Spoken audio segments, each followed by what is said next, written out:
When my father said, "You're a woman, you can't work," I stood silent. But years later, when I walked into the boardroom to buy out his dying company, right in front of him and my golden boy brother, I didn't need to say a word. They saw exactly who I'd become, and by the time they realized their mistake, it was far too late. My name is Isabel Hartley, and I've spent 28 years chasing everything my father said I couldn't have. From the time I was a little girl running around the marble halls of Hartley & Co. Financials, I believed I was destined to lead the company someday. I wasn't the one sneaking cigars behind the stables or crashing my father's sports cars. That was my brother, Andrew. I was the one sitting beside our grandfather in the old study, memorizing the rise and fall of market trends instead of fairy tales. At Harvard Business School, I graduated top of my class. I won the prestigious Kingsley Fellowship in Finance. I turned down offers from Wall Street giants, believing I'd earn my place in my family's legacy on my own merit. I thought when I walked into my father's office that afternoon, resume in hand, that he'd finally see me as an equal. I couldn't have been more wrong. His office overlooked the Boston skyline, sleek, polished, untouchable, just like him. Richard Hartley, founder of Hartley & Co., sat behind his grand walnut desk, thumbing through a portfolio. The gold cufflinks gleamed on his wrists, matching the sharpness of his gray eyes. "Father," I began, my heart thrumming beneath my silk blouse. "I'm here to talk about my future at the company. I've reviewed the latest performance reports, and I have a plan that could boost our private equity division by—" He didn't even look up. "We're not discussing this, Isabel." I blinked. "Excuse me?" Finally, he set the papers aside. "Hartley & Co. isn't your future. You'll marry well, join the right social boards, maybe start a charity. That's your path. The company will go to Andrew. He's my son." I felt the blood drain from my face. Andrew, he barely passed undergrad. He's been bailed out of 2 DUIs and has 0 business sense. You know that. He's a Hartley man. My father's tone was final, his mouth set in a grim line. "This company is his inheritance. You're my daughter. I'm protecting you from a world that would eat you alive." "Protecting me?" My voice cracked on the words. Silencing me? You think because I'm a woman, I can't run this company, that I don't deserve the chance?" He met my gaze, cool and steady. "I think it's not your place. That's the end of it." I opened my mouth, a dozen rebuttals burning on my tongue. But then, "I suggest you start thinking about your engagement to Matthew Kingsley," he added smoothly. "The Kingsleys are looking to strengthen ties. It would be a good match for you. For us." I stood there, my hands curling into fists at my sides. This wasn't a discussion. It was a dismissal. As I turned on my heel, my heels clicking against the polished floor, I caught my reflection in the glass walls, tall, composed, every inch the daughter of Richard Hartley, and yet, to him, I was nothing but a bargaining chip. When I stormed out of the office, I nearly collided with my mother, Margaret, in the hallway. She was arranging fresh hydrangeas in one of the massive vases, her soft features clouded with concern. "Isabel, what's wrong?" she asked gently. I swallowed hard. "He's giving the company to Andrew." Her hands froze on the vase. "Oh, Isabel." "He told me I should marry Matthew Kingsley and leave the business to the men." My mother's expression faltered, and I caught something behind her eyes, a flicker of pain. "Your father, he means well. He's only trying to do what's best for you." I shook my head, a bitter laugh escaping.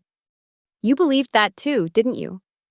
And look where it got you, living in this house, playing hostess, and pretending you never wanted more."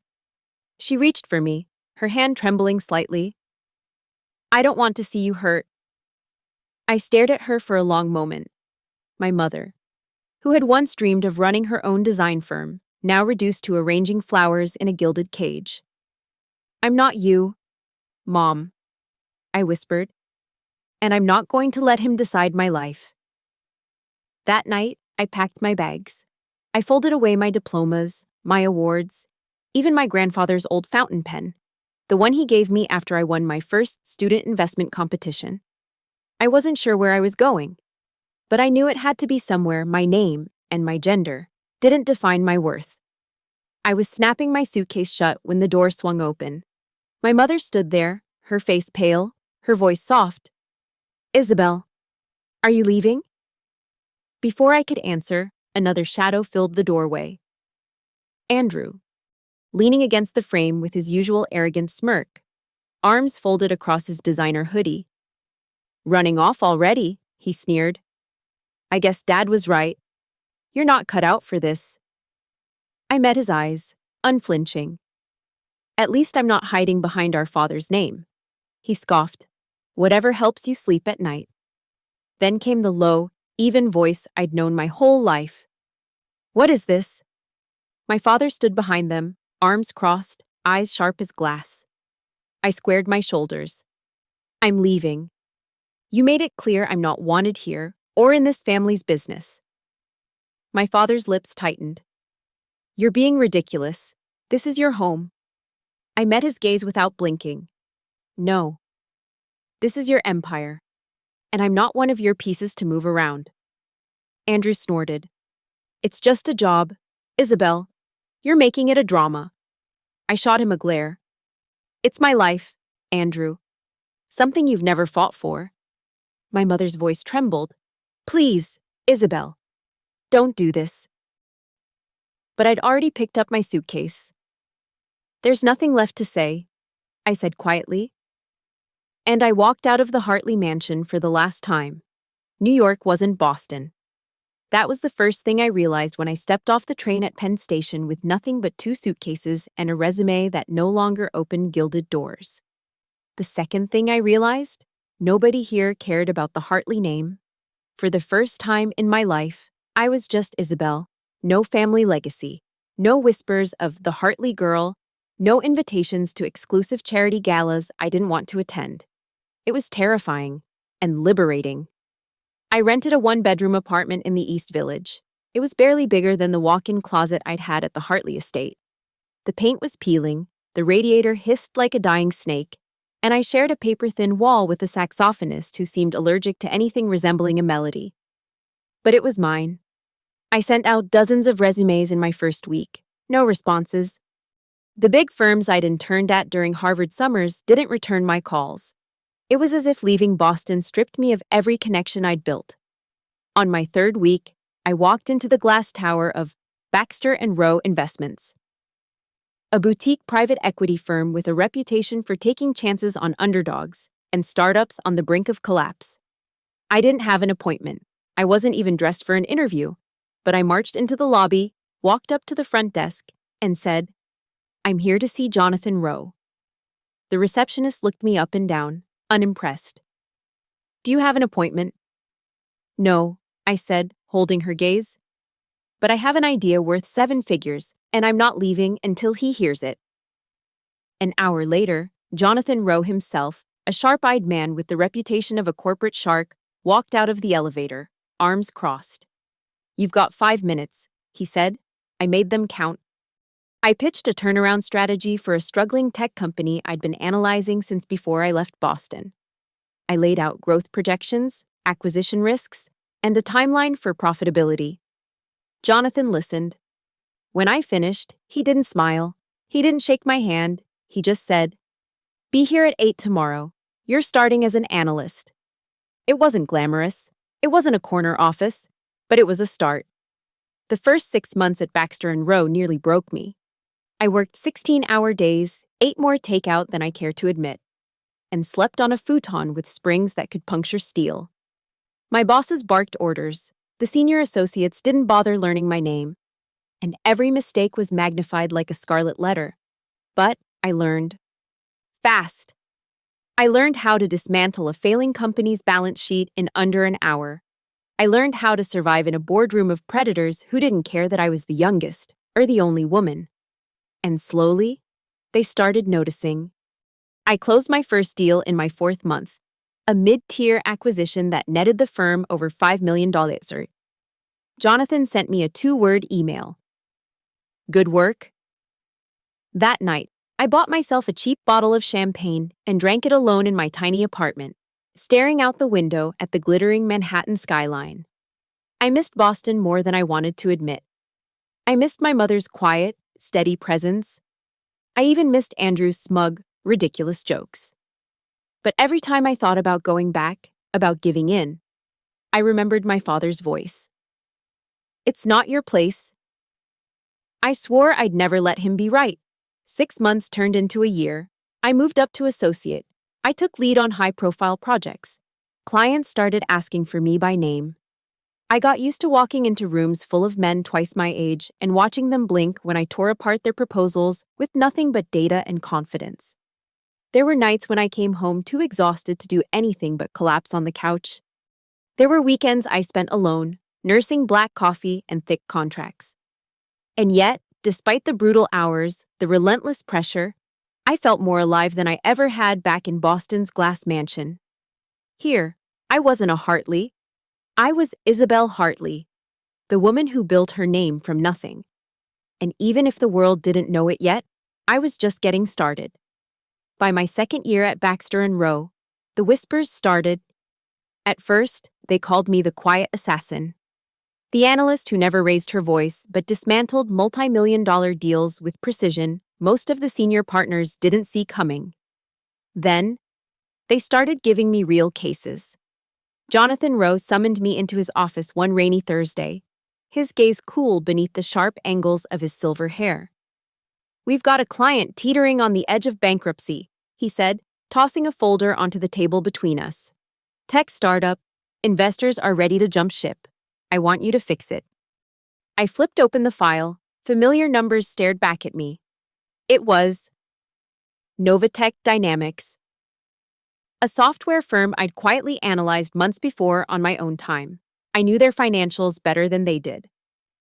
"I'll take it," I said. Jonathan's brow lifted slightly. "You sure? You fail, you're done." "I won't fail." And I didn't. I spent the next 4 months buried in contracts, restructuring agreements, and investor calls that started at dawn and ended long after midnight. I caught a massive compliance error that saved Novatech from a federal audit and negotiated a key partnership that kept them afloat.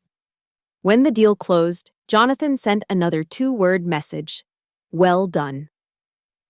But this time, the email copied the entire partner board.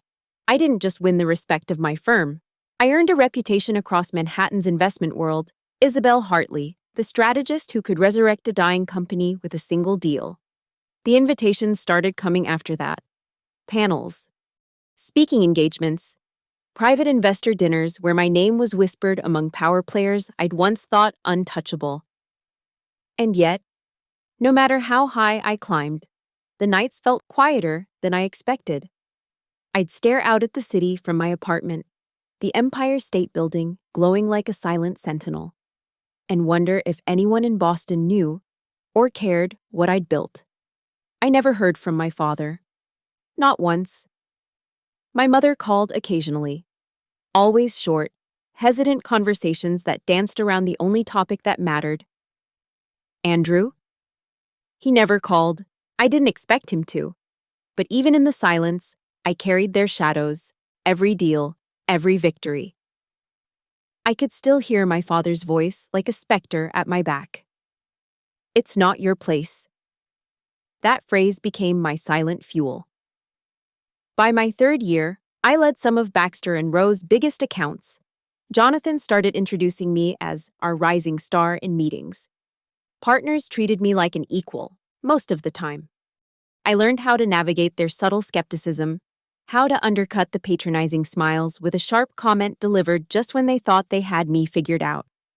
And I learned how good it felt when those smiles disappeared. But beneath it all, something darker brewed. I could see it in the way senior partners whispered behind closed doors. In the nervous glances exchanged over conference tables, Baxter & Rowe was circling something big and dangerous. I wasn't part of the inner circle. Not yet. But I knew a storm was coming, and I had no idea it would drag my past straight back into my life, with a vengeance. It happened on a gray Monday morning, the kind where Manhattan felt like a cold, impatient machine grinding forward without a soul. I was buried in a valuation report when Jonathan walked into my office without knocking. He tossed a file onto my desk. His face, usually unreadable, looked off. Take a look. I opened the folder. At first, the name didn't register. Hartley & Co. Financials. I froze. The report detailed a pending investigation. Hartley & Co. had been accused of multiple counts of financial misrepresentation, investor fraud, and regulatory violations. Their balance sheets were hemorrhaging. Creditors were circling. Clients were walking away. I flipped through page after page, disbelief settling like a stone in my chest. Richard Hartley's empire, the unshakable fortress I'd once dreamed of leading, was falling apart. And Andrew. His signature was on almost every disastrous deal. Jonathan sat down across from me, steepling his fingers. Word is, your father's trying to hold the company together, but Andrew's been driving it straight into the ground for the past 18 months. Bad loans, high-risk ventures, sketchy offshore accounts. I said nothing, trying to make sense of the numbers that looked more like an obituary than a report. We're moving in, Jonathan continued. Hostile takeover. The board's cracking. Shareholders are desperate. They'll sell if the offer's right. My eyes flicked up. And you want me to lead it? A slow, deliberate nod. You know the company, the players, the weaknesses. You've got the insight, and frankly, the grit. We need. I leaned back in my chair, heart thudding against my ribs. This wasn't a regular acquisition. This was a power play that would bury my family's legacy and crush whatever was left of my father's pride. You understand, I said carefully, that this will burn every bridge I have left in Boston. Jonathan didn't blink. Isabel, this isn't personal, it's business. But if anyone deserves this, it's you. I stared at the Hartley & Co. logo stamped on the cover of the report. It was personal. I thought back to that day in my father's office, the dismissal in his eyes, the certainty in his voice when he said I didn't belong. I'd built everything I had because of that moment. And now, I had the chance to bring down the very empire I wasn't deemed worthy of inheriting. I closed the folder, slowly. I'll do it. Jonathan gave a sharp, approving nod. Good. We start tomorrow. That night, I walked the length of my apartment until the wooden floors creaked beneath my restless steps. Was this revenge? Maybe. Was it ambition? Definitely. But more than anything, it felt inevitable. They chose Andrew. They cast me aside. Now, I would show them exactly what that choice cost. When I finally sat down, I opened my laptop and pulled up every document, every report, every shadow deal I could find on Hartley & Co. If I was going to dismantle the house that built me, I'd make sure it fell brick by brick, by my hand. By the end of the week, the takeover strategy was in motion. I led a small, ruthless team of analysts, legal advisors, and financial strategists, handpicked by Jonathan himself. We operated out of a secured conference room on the 42nd floor of Baxter & Rose Manhattan office. The walls were lined with data sheets, acquisition models, and internal memos from Hartley & Co. We called it Project Eclipse. A fitting name for what we intended to do, blot out the Hartley name from the financial skyline. Our first move, identify the fracture points. Hartley & Co. wasn't just vulnerable, it was crumbling beneath the surface. Half their board members had lost confidence in Andrew. The other half were too busy covering their own tracks to notice their ship was sinking. I reached out discreetly to disillusioned investors. Some I'd met over the years, others who still remembered me as Richard Hartley's daughter. To my surprise, they weren't hostile. They were angry. He chose Andrew over you? One investor scoffed over a private call. I thought your father had better instincts. That bitterness became our leverage. We offered buyouts, stock repurchases, confidential settlement agreements, anything to secure controlling interest. Jonathan handled the legal side. I handled the people, and slowly, the dominoes started to fall. I walked into boardrooms I never thought I'd see again. This time, not as a daughter begging for a seat at the table, but as the woman prepared to buy it all. The first time I saw Andrew face to face was at a closed-door investor summit in Midtown. He swaggered into the room, his expensive suit hanging off him like a costume he didn't know how to wear. His trademark smirk was firmly in place until he saw me. He blinked. "Isabel?" I offered a cool, professional nod. "Andrew." "You're with Baxter and Rowe now?" he asked, trying for casual. But the tremor in his voice gave him away. I held his gaze. "I'm leading the acquisition." For a heartbeat, his face went blank. Then came the bark of laughter I remembered too well. "You're bluffing. You'd never—" "I already have." I slid a confidential shareholder agreement across the table. As of this morning, Baxter and Rowe controls 26% of Hartley & Co. is voting shares. And that number grows by the hour.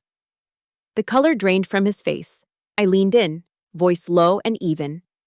"You can fight this, Andrew. You can throw everything you've got at me. But I promise you, it won't be enough." For once, he had nothing to say.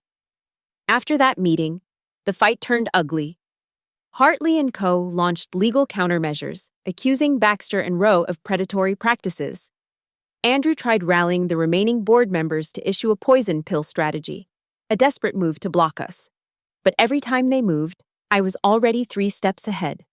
I knew their legal weaknesses, I knew their creditors, I knew their fear, and I used it all. Within a month, the takeover shifted from a possibility to a certainty. Hartley & Co. was collapsing under the weight of its own arrogance. And I was the one holding the wrecking ball. The war for Hartley & Co. officially began in a mahogany-paneled conference room overlooking Boston Harbor. An emergency meeting had been called, one my father believed he still controlled. He sat at the head of the table, flanked by 2 high-powered attorneys, his jaw set like granite. Andrew lounged beside him, pretending confidence while his foot tapped a nervous rhythm beneath the table. I entered with Baxter and Rowe's lean strike team, our securities lawyer, a restructuring specialist, and a forensic accountant carrying 3 oversized binders of evidence. No one exchanged pleasantries.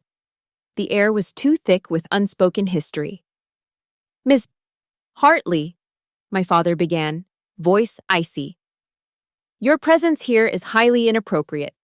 Hartley & Co. will not be strong-armed by outside raiders, least of all by my own daughter." I placed a stack of signed proxy agreements on the table.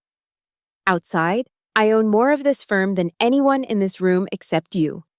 And given the mismanagement outlined in these documents, your majority is eroding by the hour." Andrew's face reddened. "She forged those signatures," he blurted. Our attorney slid a certification of authenticity across to him.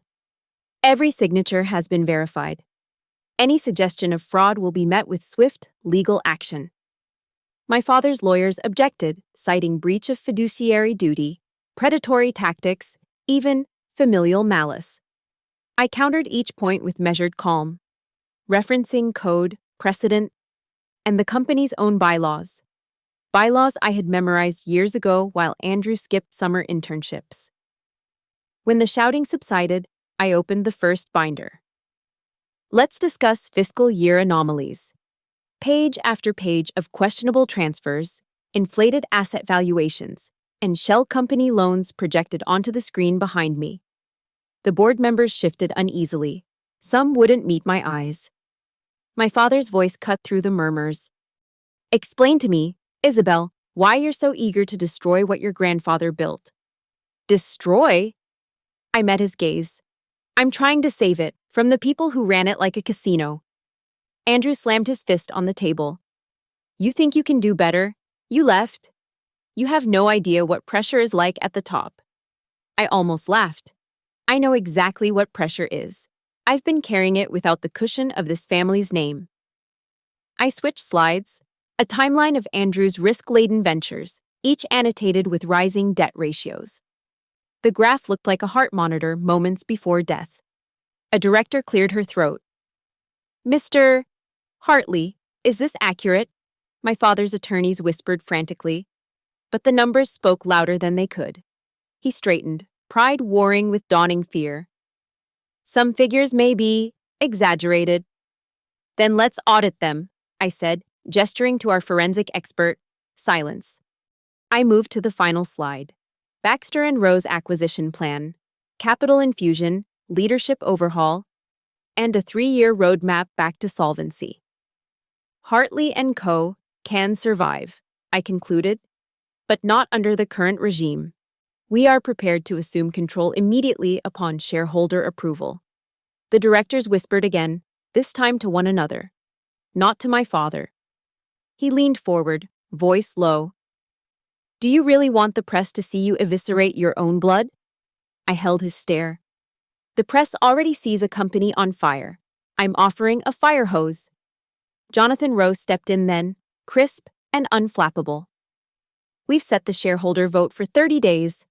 Until then, any attempt to implement a poison pill defense will trigger litigation on behalf of the owners we represent. That includes pension funds and university endowments, stakeholders with little patience for ego. My father's knuckles whitened on the armrest. You're making a mistake, Isabel. Family is forever. Power is fleeting. Then you should have valued family when you had the chance, I answered.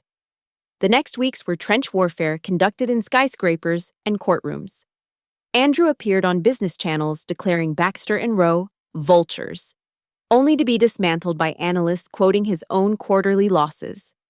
My father tried rallying regional banks, but their credit committees had already fielded our calls and read our forensic reports. Hartley & Co.'s bonds were downgraded to junk. The stock price skidded with every rumor of mismanagement we allowed to leak. Meanwhile, I met privately with undecided shareholders, offering transparency where the old guard had given platitudes. I displayed a 12-month turnaround model, line by line, and invited their questions until not a doubt remained. Many left those meetings shaking my hand, some with visible relief, as though they'd been waiting years for someone to rescue their investments from Hartley pride. Every night I returned to a suite in the Liberty Hotel, neutral ground, halfway between Boston's memory and my Manhattan life. Sleep was elusive. Strategy notes littered the coffee table like confetti. Yet beneath the exhaustion, a clarity had settled in my bones. For the first time, I wasn't proving myself to my father. I was defending the people he'd failed. On the eve of the shareholder vote, Hartley & Co. was headquarters buzzed with reporters, security guards, and anxious employees bracing for change. I rode the elevator to the top floor alone. Andrew had barred me from using the executive lift earlier that week, and maintenance staff quietly overrode his order. As the doors opened, I heard raised voices from the boardroom. My father was speaking, no, pleading, reminding the directors of 3 generations of Hartley stewardship. The sound faltered when I stepped inside. I walked to my seat, placed my binder on the polished table, and surveyed the room. Half the directors looked away. The other half met my eyes with a strange mix of anticipation and respect. Today they would decide the company's future, and ours. I folded my hands. Shall we begin? The board chairman, an austere man named Leonard Pace, called the special meeting to order. Gavel ringing sharp against the marble table. His voice wavered just enough to betray the stakes. Item 1, he announced. A motion to consider Baxter and Rowe's restructuring proposal and accompanying leadership change. Every seat was occupied, reporters clustered behind the glass wall, cameras waiting like hawks. My father sat stiff-backed, lips compressed. Andrew bounced his knee, riffling papers he hadn't read. I rose first. Directors, employees, and shareholders watching remotely, thank you. Over the last 6 weeks, we have assessed Hartley & Co.'s solvency. What we discovered is not merely underperformance, but systemic failure. Slide 1 appeared on the screen, a red-lined balance sheet hemorrhaging cash. Gasps rippled. Andrew leapt up. These figures are misinterpreted. I clicked to slide 2, a timeline mapping every unauthorized loan Andrew had approved, cross-referenced with timestamps from his personal trading account. The board can judge for itself, I said coolly. A director leaned forward. Mr. Hartley, Were these loans disclosed in quarterly statements? Andrew stammered, then looked to our father for rescue. None came. I continued. We also uncovered falsified compliance certifications signed by senior management. I nodded to our forensic accountant, who placed stamped affidavits on the table. If regulators receive these first, Hartley & Co. faces delicensing. Baxter & Rose plan keeps the doors open, protects client assets, and, importantly, saves jobs. A murmur of uneasy assent. My father clenched his fists. You paint your own family as villains to seize power. Is that leadership? I met his gaze. Leadership is accountability. What I'm seizing is responsibility you abandoned. Leonard cleared his throat. The proposal includes appointing Ms. Hartley as interim CEO with full authority to execute the turnaround. Are there further comments before we vote? Andrew shot from his chair again, waving a folder. I have an alternate financing offer, backed by Meridian Capital. Already withdrawn, Jonathan Rowe interjected, sliding a brief email across the table. Meridian's counsel confirmed they'd pulled out upon reviewing our audit. Andrew stared at the page, color draining, silence settled, thick, inevitable. Leonard distributed electronic ballots. Please cast your vote. The room fell to the hum of styluses tapping screens. Through the glass, reporters craned for any signal. My pulse drummed, but I kept my face impassive. Whatever happened next would define more than a company. It would settle a lifetime of doubt. Leonard's tablet pinged. He scanned, then lifted his eyes. The motion passes, 72.4% in favor. It was done. A collective exhale swept the directors, some even clapped softly. I allowed myself one breath of triumph before looking at my father. For the first time, his composure cracked, shoulders sagging, eyes glossy with something between disbelief and regret. Andrew half rose, pointing a trembling finger at me. You can't do this. Grandfather's legacy was integrity, I said. You sold that the moment you gambled client funds. Leonard rapped the gavel. Effective immediately. Isabel Hartley is interim chief executive officer. Meeting adjourned. Reporters surged as the doors swung open. Flashbulbs strobed, microphones thrust forward. I raised a hand. Comments later. First, I have employees to address. Security cleared a path to the internal broadcast studio. But before I stepped away, my father blocked the aisle. Up close, he looked older than I'd ever seen him. Isabel, he said quietly, tell me this isn't just vengeance. It started that way, I admitted. But it became something bigger, saving what could still be saved. His voice broke. I underestimated you. I held his gaze, no anger now, just clarity. You underestimated every daughter told to wait while sons were handed keys. He nodded once, defeated, and let me pass. I reached the studio podium where cameras linked to offices worldwide. Thousands of employees waited, futures hanging in the balance. I took a breath. I'm Isabel Hartley, I began. And as of today, I am responsible for guiding this firm back to the principles it once stood for: transparency, prudence, and trust. Mistakes were made at the highest levels, but blame ends here. Work begins now. Applause echoed through the feed, tentative at first, then rolling like distant thunder. When the red light on the camera flicked off, I stepped aside and finally allowed myself a private smile. Not for the cameras, not for the crowd, just for the girl who once memorized ledgers in her grandfather's study and was told she'd never belong. Outside, the harbor wind whipped across the terrace. I stood alone for a moment, watching gulls wheel over gray water. My phone buzzed. Jonathan's text. Welcome to the top. Dinner when you're ready. I slipped the phone away. There would be time for celebrations. For now, I savored the quiet, the weight of the victory settling like new gravity. Inside that boardroom, I had ended an era, maybe even broken a dynasty. But I'd also carved a path none of them could deny. The empire hadn't fallen. It had changed hands. And the hands were mine. I spent the next 48 hours in a blur of signatures, emergency briefings, and controlled chaos. Regulatory teams descended to verify our disclosures. Auditors installed themselves in former executive suites. Department heads lined the corridor outside my temporary office, clutching reports and questions that had long gone unanswered. Between meetings, I stole glances at the trading ticker. With every hour, Hartley & Co.'s Mickey's battered stock inched upward, hesitant at first, then surging as analysts broadcast phrases like credible turnaround, fresh leadership, and surprisingly decisive. For employees who had braced for layoffs, the uptick felt like oxygen. Applause broke out each time a new price target flashed green on the monitors.